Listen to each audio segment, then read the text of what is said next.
السلام علیکم ورحمۃ اللہ وبرکاتہ۔ رویت ہلال رویت ہلال ان مسائل میں سے ہے جس کی وجہ سے آج مسلمان بالعموم اور پاکستانی عوام بالخصوص خلفشار کا شکار ہے۔ ایک ہی ملک، ایک ہی صوبہ، ایک ہی شہر بلکہ ایک ہی گھر میں مختلف عیدیں ہو رہی ہے، مختلف اوقات میں روزے رکھے جا رہے ہیں۔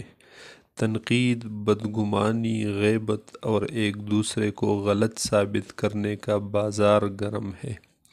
ہمارا مقصد کسی کی تصویب یا تغلیط نہیں بلکہ فنی اعتبار سے چاند دیکھنے کا طریقہ بتانا ہے۔ روزے اور عیدین کا مدار شرعاً رویت ہی پر ہے، فلکی حساب پر نہیں۔ یہی وجہ ہے کہ فلکی حساب سے چاند بہت بڑا اور افق سے کتنا ہی اونچا کیوں نہ ہو، جب تک نظر نہیں آئے گا تو رمضان اور عید کا فیصلہ نہیں کیا جائے گا۔ تاہم اس کا مطلب یہ نہیں کہ فلکی حسابات بالکل لغو ہے اور ان سے کسی قسم کا استفادہ درست نہیں، بلکہ فلکی حسابات رویت ہلال میں بہت معاون اور ممد ثابت ہو سکتے ہیں۔ اس کی وجہ سے چاند کی عین جگہ معلوم ہوتی ہے، جس کے بعد رویت آسان ہو جاتی ہے۔ اسی طرح افق سے بلندی وغیرہ اور گواہوں کے پرکھنے میں بھی یہ فن بہت کام آ سکتا ہے۔ پہلے ہم سبق نمبر 17 میں غالباً بتا چکے ہیں کہ چاند کے 4 شکلیں ہیں: محاق، ہلال، تربیع اور بدر۔ حالت محاق حالت اجتماع میں ہوتا ہے اور حالت اجتماع ہر ماہ کے آخری 1-2 دن میں ہوتا ہے۔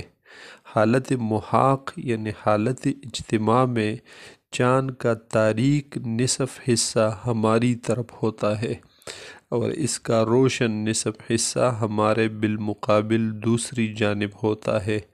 اسی وجہ سے چاند ہمیں نظر نہیں آتا۔ محاق کے دنوں میں سورج اور چاند تقریباً اکٹھے طلوع اور اکٹھے غروب ہوتے ہیں۔ یہ بات ذہن میں رہے کہ چاند کا طلوع و غروب تو زمین کی محوری حرکت کی وجہ سے ہے اور چاند کی اپنی ذاتی حرکت مغرب سے بطرف مشرق ہے، جس میں روزانہ وہ تقریباً 13.5 درجے مشرق کی طرف ہٹتا جاتا ہے۔ پس سورج کے غروب کے وقت کتنا دور ہونا ضروری ہے رویت کے لیے؟ یعنی جب سورج افق سے نیچے چلا جائے اور چاند ابھی تک افق سے بلند ہو تو کتنا درجے بلند ہونا چاہیے رویت کے لیے؟ بالفاظ دیگر سورج کے غروب کے وقت سورج اور چاند میں کتنا فاصلہ ضروری ہے؟ اس میں جدید و قدیم ماہرین فلکیات کے اقوال میں اختلاف ہے۔ ایک قول یہ ہے کہ سورج کے غروب کے وقت چاند افق سے 10 درجہ بلند ہو، یعنی بوقت غروب شمس چاند کا زاویہ ارتفاع 10 درجے ہو۔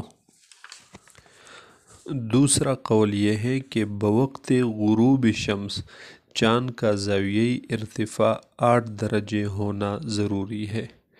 تیسرا قول یہ ہے کہ چاند اتنا بلند ہو کہ دونوں کے غروب کے درمیان 40 منٹ کا فرق ہو، یعنی غروب شمس کے بعد 40 منٹ تک چاند افق کے اوپر رہے۔ چوتھا قول یہ ہے کہ چاند 12 درجے اوپر ہو۔ اسی طرح ایک قول 13 درجے کا بھی ہے، البتہ 13 درجے سے زائد بلندی نہ علماء ہیئت جدید کے نزدیک ضروری ہے اور نہ علماء ہیئت قدیم کے نزدیک ضروری ہے۔ اسی طرح تقریباً 20 تک مختلف آراء ہے اس مسئلہ میں۔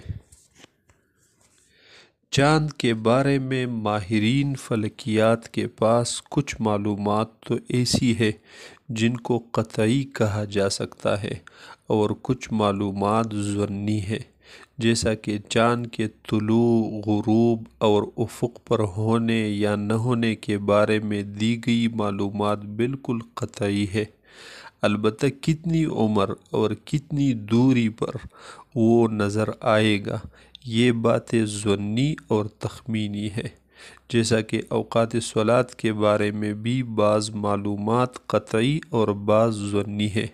مثلا سورج کب غروب ہوگا، کب طلوع ہوگا، کب نصف النہار پر ہوگا، یہ تمام باتیں قطعی ہے، لیکن صبح صادق کی روشنی کب نظر آئے گی اور صبح کاذب کی کب نظر آئے گی یہ باتیں ظنی ہے، جس میں اختلاف بھی ہوا کرتا ہے اور ہے بھی اس میں اختلاف۔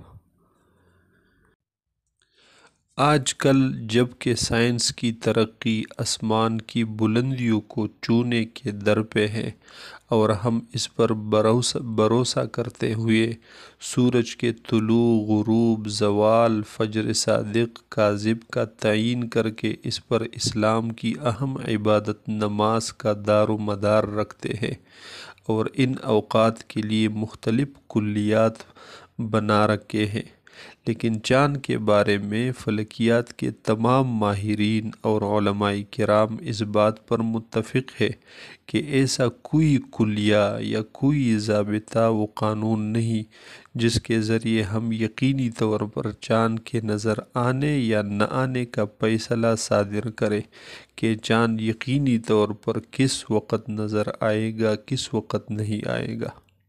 البتہ ایسا ممکن ہے کہ مختلف مشاہدات اور تجربات کی بنیاد پر یہ بات کر دی جائے کہ فلاں دن نظر آنے کے امکانات ہے اور فلاں دن نظر آنے کے امکانات نہیں۔ نیز اس بارے میں بھی بات کہی جا سکتی ہے کہ فلاں تاریخ کو فلاں مقام پر چاند نظر آنا محال ہے یا ناممکن ہے، اس لیے کہ آج کل سائنسدانوں نے اجرام سماویہ میں سے اکثر کی حرکات و سکنات کو ناپا ہوا ہے اور بارہا مشاہدات سے ان کی صحت بھی ثابت ہو چکی ہے، خصوصاً چاند کے طلوع، غروب اور پیدائش قمر اور بقیہ حالتوں کے بارے میں ان کے حسابات قطعیت کا درجہ رکھتے ہیں۔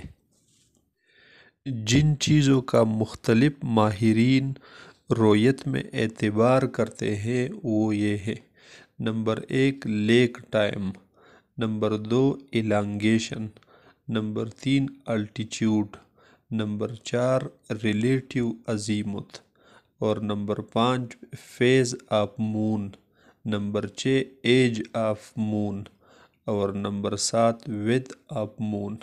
انشاءاللہ ان تمام پر تفصیلی بحث آئندہ اسباق میں کریں گے۔